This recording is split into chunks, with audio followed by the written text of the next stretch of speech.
Ini adalah 12 hal yang kita tuntut dari kalian kalau memang kalian mau menunjukkan bahwa kalian masih berpihak kepada masyarakat. Pertama, sahkan rancangan undang-undang perampasan aset sekarang juga, sebelum 5 September, tengah malam.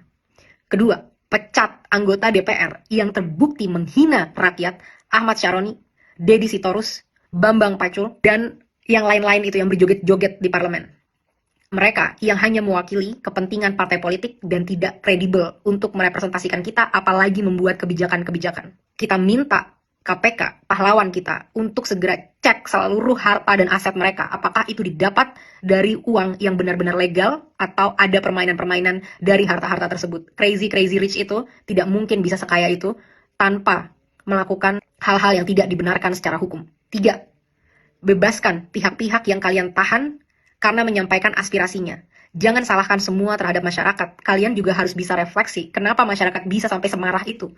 Karena kalian selama ini sudah benar-benar tuli dan mati empati terhadap aspirasi dari masyarakat. Saat kita mau mendatangi rumah kita sendiri yang kita bayar dan kita bangun dengan hasil keringat sendiri, kita dipertemukan dan dihajar dengan aparat-aparat dan segala peralatan yang dibeli dari hasil pajak rakyat. Bebaskan mereka semua. Mereka hanya mau melakukan aspirasi. 4. Reformasi DPR. Kalau memang kalian tidak mau DPR dibubarkan, maka reformasi habis-habisan bagaimana cara kalian bekerja. 1. Audit secara transparan. Apa isi dari anggaran 9,6 triliun per tahun di tahun ini dan tahun depan? Apa itu? Setiap sennya kita mau tahu dengan jelas. Dan setelahnya, setelah 7 hari, kita mau kalian laporkan penyerapan anggarannya setidaknya setiap bulan kepada rakyat. Kita mau tahu apakah investasi kita itu benar-benar membuktikan dan memberikan kesejahteraan, atau ini semua hanya investasi bodong untuk kepentingan-kepentingan pihak-pihak tertentu. 2. Rampingkan segala anggaran. Tidak ada tunjangan-tunjangan ini, itu, tunjangan beras, dan lain sebagainya. Dan rampingkan jumlah anggota DPR. Bersihkan DPR dari pengkhianat-pengkhianat rakyat. Pengkhianat-pengkhianat bosnya sendiri. Potong semua anggaran yang tidak urgent untuk kesejahteraan masyarakat. Rapat-rapat, kunjungan kerja ke luar negeri, patwal, dan semua itu tidak ada hubungannya dengan kesejahteraan masyarakat. Hentikan budaya gila hormat, karena kalian semua adalah karyawan. Bertingkahlah seperti karyawan. 3. Tolak mantan napi korupsi sebagai anggota DPR ataupun anggota BUMN. Tidak ada lagi penghargaan terhadap pengkhianat bangsa yang merampok kekayaan rakyat. 4. Hapuskan semua perlakuan istimewa yang menciptakan kesenjangan antara rakyat dan parlemen, yang membuat parlemen mati empatinya dan tidak mampu membuat kebijakan yang berpihak kepada rakyat. Contohnya, bayar pajak tidak boleh lagi ditanggung oleh APBN, harus ditanggung oleh individu. Kita tidak mau lagi melihat ada pengawalan khusus terhadap anggota parlemen. Mereka harus bertingkah layaknya masyarakat. Semua hidup kita urgent, apalagi kita yang bayarin gaji kalian dan infrastruktur dan operasional keberlangsungannya negara ini. Kita yang lebih penting dibanding kalian. Transportasi, tidak ada tunjangan mobil, cukup tunjangan untuk naik transportasi umum. 4. Hapuskan pensiunan seumur hidup bagi para anggota-anggota DPR yang masa kerjanya hanya 1 periode. Kita tidak mau lagi membayari mereka sampai akhir hayat kalau memang mereka tidak mau mengabdi dengan tulus kepada masyarakat. Kedepannya, kita mau KPK atau BPK untuk meninjau dan memeriksa harta dari segala anggota DPR, dan kita mau transparansi yang besar-besaran. Semua rapat-rapat diskusi kita mau itu ditunjukkan live secara online ke rakyat. Bahkan kalau bisa, rakyat harus selalu boleh masuk ke gedung DPR untuk mendengarkan dan melihat apa yang karyawannya sedang lakukan.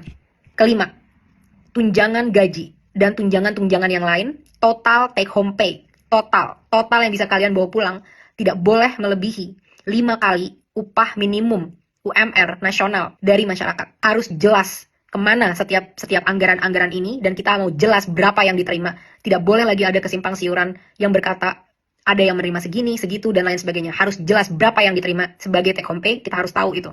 6. Tetapkan KPI, Key Performance Indicator, yang terukur bagi anggota DPR sebagai standar kinerja. Berapa RUU yang harus kalian sahkan, berapa RUU prioritas, dan lain sebagainya, harus dengan aturan yang jelas. Kedepannya, evaluasi dan pecat anggota-anggota yang tidak bisa bekerja dengan benar, yang tidak datang saat-saat rapat, yang tidak bisa menghasilkan RUU yang diminta oleh rakyat. Laporkan semua progress, achievement, challenges secara berkala kepada rakyat. Kita berhak tahu apa yang terjadi di dalam ruang DPR. 7. Audit secara menyeluruh terhadap BUMN untuk memastikan profitabilitas. Kalian bisa tahu apa yang kira-kira mau diambil untuk ini, tapi BUMN kita rugi puluhan triliun setiap tahun. 1 BUMN. Saat banyak BUMN-nya berapa ratus triliun yang dirugikan oleh BUMN ini. Benar-benar tidak capable dalam memanage usaha badan milik negara.